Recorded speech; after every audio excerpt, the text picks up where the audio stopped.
நண்பர்களே, சினிமா உலகில் நடிகைகளை அட்ஜஸ்ட்மெண்ட்டுக்கு அழைப்பது என்பது எழுதப்படாத சட்டமாகிவிட்டது. படங்களுக்கு நடிகைகளை ஒப்பந்தம் செய்யும் போதே தயாரிப்பாளர் ஹீரோவுக்கு அட்ஜஸ்ட்மெண்ட் செய்ய வேண்டும் என்று சொல்லித்தான் ஒப்பந்தம் செய்வார்கள். அதற்கு மறுத்தால் அவர்களை அந்த படத்திலிருந்தே தூக்கிவிட்டு தங்களுக்கு செட்டாகக்கூடிய வேறு நடிகைகளை ஒப்பந்தம் செய்வார்கள். தற்போது சினிமாவில் நடித்து வரும் 10 நடிகைகளில் 8 பேர் இப்படி படுக்கையை பகிர்ந்து கொண்டுதான் சினிமாவில் வளர்ந்து வருகிறார்கள் என்பது மறுக்க முடியாத உண்மை. அந்த வகையில் குடித்தனம் என்று மெகா சினிமா புள்ளிகளுடன் ஜாலி பண்ணும் நடிகைகள் தான் சினிமாவில் உச்சம் தொட்டு வருகிறார்கள். மற்றவர்கள் எல்லாம் சினிமாவிலிருந்து ஓரங்கட்டப்பட்டு வருகிறார்கள். அந்த வகையில் ஒரு மலையாள நடிகை இடத்தில் ஒரு தமிழ் படத்தில் நடிப்பதற்கு 5 தயாரிப்பாளர்களுடன் அட்ஜஸ்ட்மெண்ட் செய்ய வேண்டும் என்று சொன்னதாகவும், அதன் பிறகு என்ன நடந்தது என்பது குறித்தும் அவர் ஒரு அதிர்ச்சி தகவல் வெளியிட்டுள்ளார். அந்த நடிகை யார், என்ன நடந்தது என்பதை இந்த வீடியோவில் பார்க்கலாம். தற்போது கேரளாவில் ஹேமா கமிட்டி உருவாக்கப்பட்டுள்ள நிலையில் அங்குள்ள முன்னணி நடிகர்கள், இயக்குநர்கள், தயாரிப்பாளர்களின் பின்னணி ரகசியங்கள் அம்பலத்துக்கு வந்து கொண்டிருக்கின்றன. இந்த நேரத்தில் மலையாள நடிகை ஸ்ருதி ஹரிஹரன் என்பவர் தமிழ் சினிமாவில் ஒரே ஒரு படத்தில் நடிக்க 5 தயாரிப்பாளர்கள் தன்னை அட்ஜஸ்ட்மெண்ட்டுக்கு அழைத்ததாக ஒரு திடுக்கிடும் தகவலை வெளியிட்டுள்ளார். அது குறித்து அவர் கூறும்போது, மலையாளத்தில் சினிமா கம்பெனி என்ற படத்தில் அறிமுகமான நான் அதன் பிறகு கன்னடத்தில் லூசியா படத்தில் நடித்து பிரபலமானேன். தமிழில் நெருங்கி வா, முத்தமிடாதே, நிலா, நிபுணன் உள்ளிட்ட பல படங்களில் நடித்தேன்.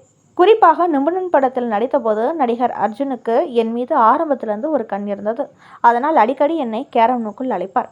தேவையில்லாமல் தொட்டு தொட்டு பேசுவார். அதோடு செக்ஸியான வார்த்தைகளை பேசுவார். என்னுடைய அழகை ரொம்பவே வர்ணிப்பார். ஆரம்பத்தில் இதை நான் சாதாரணமாக எடுத்துக்கொண்டேன்.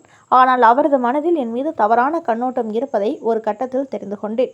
குறிப்பாக ஒரு நாள் கேரவனுக்குள் அழைத்தவர் என்னை கட்டிப்பிடித்து தவறாக நடந்து கொள்ள முயற்சித்தார்.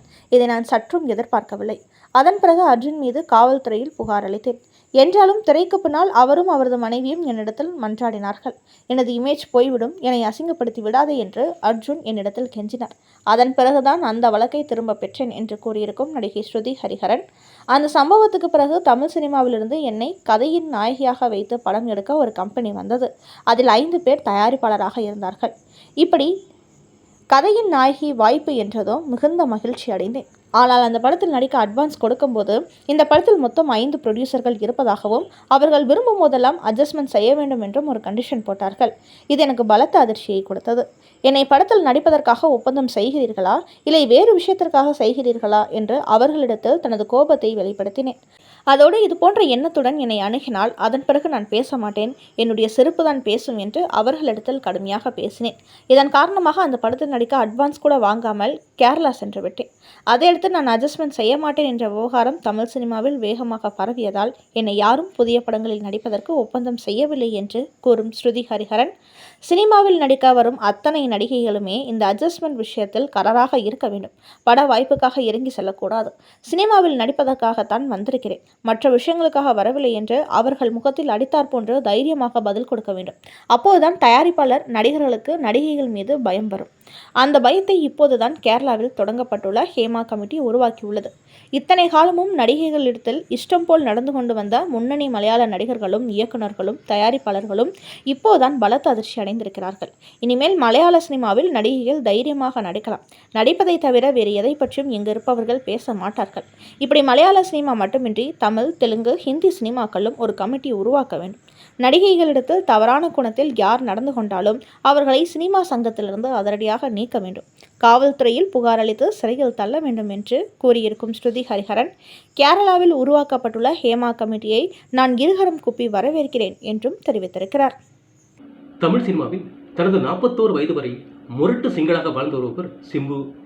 பலமுறை காதலில் விழுந்து கைகூடாத நிலையில் இனிமேல் எனக்கு திருமணமே வேண்டாம், நான் ஆன்மீகத்தில் பயணிக்கப் போகிறேன் என்று சொல்லி அவ்வப்போது சில கோயில்களுக்கு அவர் ஆன்மீக பயணம் சென்று வருகிறார். ஆனால் இந்த நேரத்தில் ஏற்கனவே பிரேக்கப்பான ஒரு நடிகையுடன் மீண்டும் சிம்பு டேட்டிங் சொல்ல தொடங்கியிருப்பதாக தற்போது கோலிவுட்டில் ஒரு பரபரப்பு தகவல் வெளியாகி இருக்கிறது. அது குறித்த ஒரு தகவலை இந்த பகுதியில் பார்க்கலாம். ஒரு காலத்தில் சிம்பு ஹாலிவுட் சினிமாவின் காதல் மன்னனாக இருந்தார். அந்த அளவுக்கு தன்னோடு நடிக்கும் நடிகைகளுடன் நட்பு வளர்ப்பதோடு நிறுத்தி கொள்ளாமல் காதல் வலையிலும் விழுந்து சர்ச்சைகளிலும் சிக்கி கொண்டு வந்தார். குறிப்பாக நயன்தாராவுடன் வல்லவன் படத்தில் நடித்தபோது அவரை உருகி உருகி காதலித்தார். அந்த சமயத்தில் அவர்கள் சம்பந்தப்பட்ட பல லிப்லாக் புகைப்படங்கள் வெளியாகி பரபரப்பை ஏற்படுத்தி வந்தது. இதன் காரணமாக சிம்புவும் நயன்தாராவும் விரைவில் திருமணம் செய்து கொள்வார்கள் என்று எதிர்பார்க்கப்பட்ட நிலையில் திடீரென்று பிரேக்கப் செய்து கொண்டார்கள். அதையடுத்து பிரபுதேவாவை காதலித்த நயன்தாரா கடைசி நேரத்தில் அவருடன் ஏற்பட்ட சில கருத்து மோதல்களால் அந்த காதலையும் முறித்து கொண்டார். இப்படியான நிலையில் பாலு என்ற படத்தில் நடித்தபோது ஹன்சிகாவை காதலித்தார் சிம்பு. அவர்களது காதல் விரைவில் திருமணத்தில் முடிய போகிறது என்றும் அப்போது கூறப்பட்டது. சிம்புவின் தந்தையான டி ராஜேந்தர் ஹன்சிகாவின் குடும்பத்தாரிடம் பேசி திருமணம் செய்து வைக்க திட்டமிட்டார்.